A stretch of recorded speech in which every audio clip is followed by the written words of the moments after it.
الرحمن علم القرآن خلق الإنسان علمه البيان الشمس والقمر بحسبان والنجم والشجر يسجدان والسماء رفعها ووضع الميزان ألا تطغوا في الميزان وأقيموا الوزن بالقسط ولا تخسروا الميزان والأرض وضعها للأنام فيها فاكهة والنخل ذات الأكمام والحب ذو العصف والريحان فبأي آلاء ربكما تكذبان خلق الإنسان من صلصال كالفخار وخلق الجان من مارج من نار فبأي آلاء ربكما تكذبان رب المشرقين ورب المغربين فبأي آلاء ربكما تكذبان مرج البحرين يلتقيان بينهما برزخ لا يبغيان فبأي آلاء ربكما تكذبان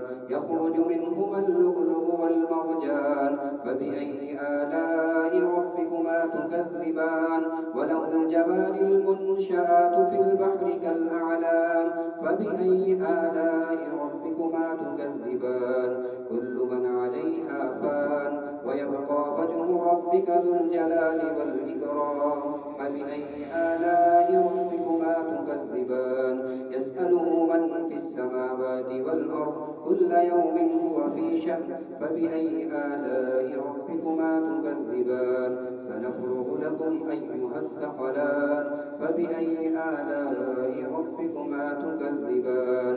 يا معشر الجن والإنس إن استطعتم أن تنفذوا من أقطار السماوات والأرض فانفذوا لا تنفذون إلا بسلطان فبأي آلاء ربكما تكذبان يرسل عليكما شواظ من نار ونحاس فلا تنتصران فبأي آلاء ربكما تكذبان فإذا انشقت السماء فكانت وردة كالدهان فبأي آلاء ربكما تكذبان ويومئذ لا يسأل عن ذنبه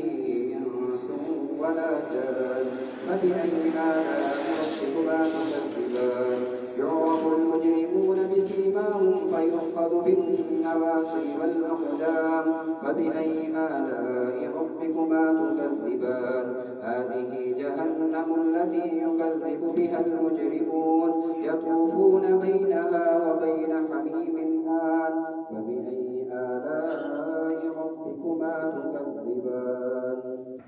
ولمن خاف مقام ربه جنتان فبأي آلاء ربكما تكذبان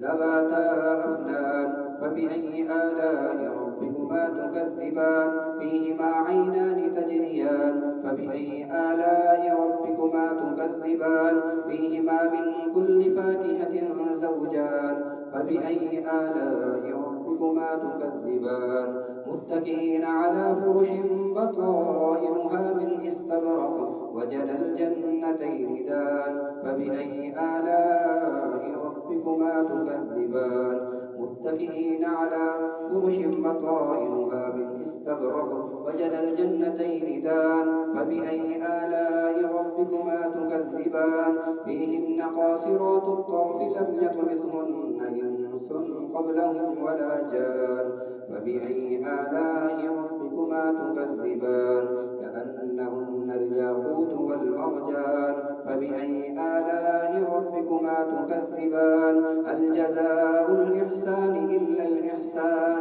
فبأي آلاء ربكما تكذبان ومن دونهما جنتان فبأي آلاء ربكما تكذبان مدهامتان فبأي آلاء ربكما تكذبان فيهما عينان نضاختان فبأي آلاء ربكما تكذبان فيهما فاكهة ونخل ورمان فبأي آلاء ربكما تكذبان فيهن خيرات حسان فبأي آلاء ربكما تكذبان حور مقصورات في الخيام فبأي آلاء ربكما تكذبان لم يطمثهن إنس قبلهم ولا جان فبأي آلاء ربكما تكذبان متكئين على رفرف خضر